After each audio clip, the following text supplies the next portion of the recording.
Alright, what's up guys? Welcome back to my channel. So for today's video guys, may mga satchering lang. Slight lang naman guys. Magpa-paunin update.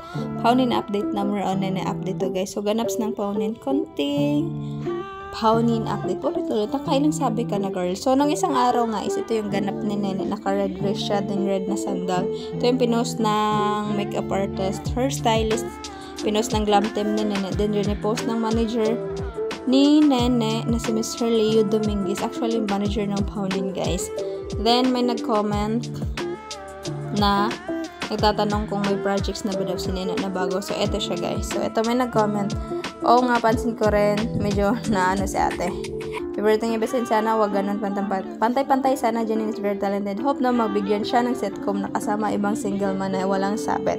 Then nag-reply yung manager ni Nene, wait lang po tayo, kakatapos lang ng DL, meron nason may ginagawa lang siya movie.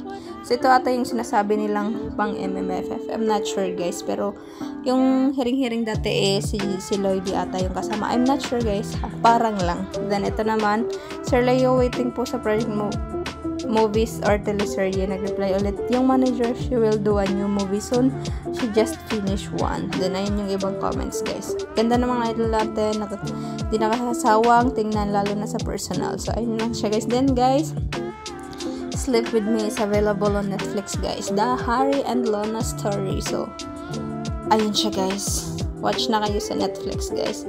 Then guys, ito naman yung update ni Pao. Actually kahapon to pinost, minay din ni Pao. So nag-workout siya kahapon, mahilig talaga sa workout si Paolo. And si Nene naman guys, mahilig din siya sa workout. Then ayun, ito yung ilang araw na to guys, minay din to ni Pao So workout pa rin siya, workout mode. Then ito naman yung pinost ng manager ni Mr. Leo Dominguez. Manager nga ng Pao nung isang araw din to guys. Kinaption na niya ng at the moment. So sino ka-chat natin dyan, Power ka-text kasi nakasmile tayo So ayun lang guys, hope you guys like, share, comment, and subscribe. Abangan na lang natin yung bagong projects na Nene. So ayun lang.